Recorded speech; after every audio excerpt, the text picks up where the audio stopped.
Dominus vobiscum, amigos, and welcome back to the second part of this discussion that we've been having on Humanae Vitae, the encyclical that discussed birth control and married love back in the 60s. So in the first part, we kind of laid the foundations. We talked a little bit about what Pope Paul VI was viewing in terms of marriage, that it wasn't specifically just a material aspect that he was looking at. It wasn't strictly a material sort of relationship.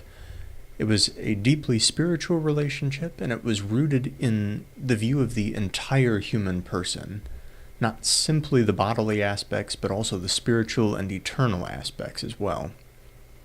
In this section, as we go through, we're going to kind of trudge through a little bit more on this section called Doctrinal Principles, and we're going to talk a little bit more about what he's discussing practically and how he views these kind of radical views as being lived out, how best that happens, and what the implications are. So let's dive in. So what does he say here? Under the section of married love, he lays out a couple more foundational principles about what marriage is and what makes it up. So he's kind of looking at how could we describe marriage? What are the traits that define married love and married life? He starts off by saying this love is above all fully human, a compound of sense and spirit. It is not then merely a question of natural instinct or emotional drive.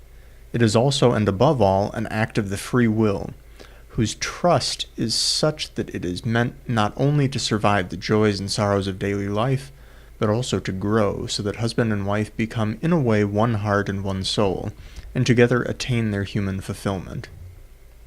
So this is another important point of how he's viewing that married life would work in the practical sense. It's that this love that we're facing, so often we're presented with it as like this very story time Disney sort of an aspect where it's like, oh, I feel all of these things. I have very intense emotions of passion towards this person.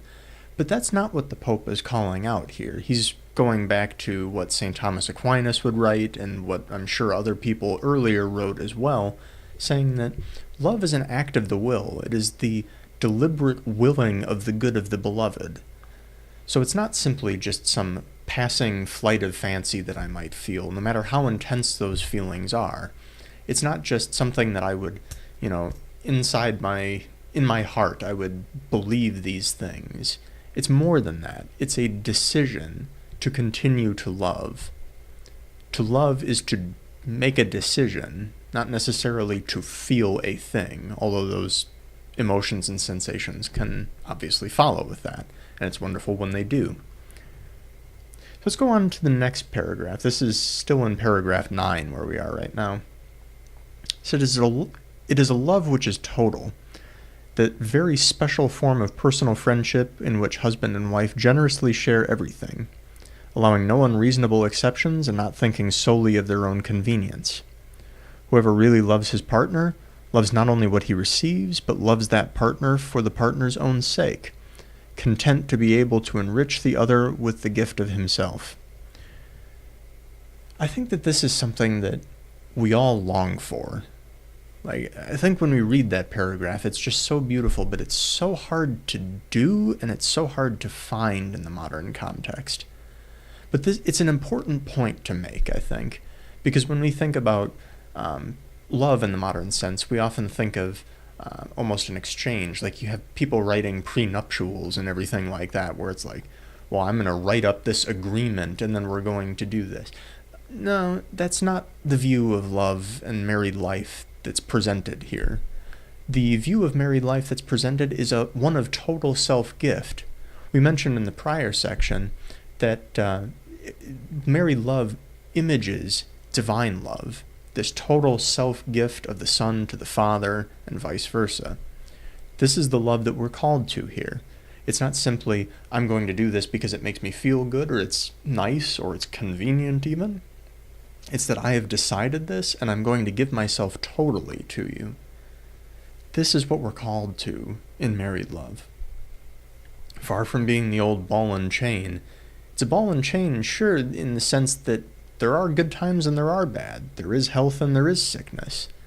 But it's a ball and chain, so to speak, that's willingly put on, and we choose to keep it there every single day. Because this is love. It's not simply, I feel this way. It's not simply, well, I'm stuck with this. It's that I actively choose this, even despite the fact that it's hard, even despite the fact that there's sickness or poverty. It's love. Love that knows no bounds, and love that is total and free. The next section says, married love is also faithful and exclusive of all others, and this until death. This is how husband and wife understood it on the day on which, fully aware of what they were doing, they freely vowed themselves to one another in marriage. Though this fidelity of husband and wife sometimes presents difficulties, no one has the right to assert that it is impossible. It is, on the contrary, always honorable and meritorious. The example of countless married couples proves not only that fidelity is in accord with the nature of marriage, but also that it is the source of profound and enduring happiness. So, I don't think that anybody goes on their wedding day to believe that, someday this might end and I'm going to hold things back. Or I'm not going to love this person exclusively. I'm just going to go out and do whatever I want. He's saying that no one has the right to assert that married love is by its very nature monogamous, and despite the fact that that can prove to be difficult at times, it is what we're called to. And the final section of what he lays out is this. He says, finally, this love is fecund. It is not confined wholly to the loving interchange of husband and wife.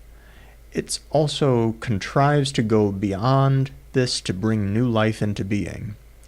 Marriage and conjugal love are by their nature ordained towards the procreation and education of children. Children are really the supreme gift of marriage and contribute in the highest degree to their parents' welfare. So that's just kind of like the cherry on top, the icing on the cake, so to speak. And when we look at all of these pieces, these form sort of the comprehensive groundwork for what a marriage is.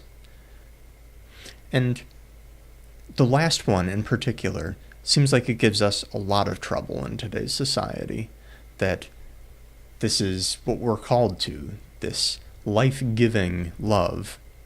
And a lot of times we're tempted to use things like contraception. We're thinking, well, why is that such a big deal? That seems like such a common thing nowadays.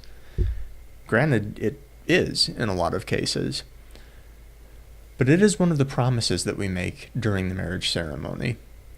And it's an important one. We'll get into that in the next section. But I think, and Bishop Robert Barron has used this analogy in a couple of his talks.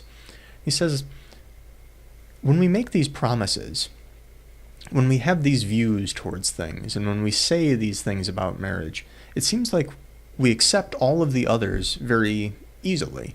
And with this last one, we kind of go, oh, come on, Father. Like, this is the 21st century. I mean, come on. Really, do we have to do this?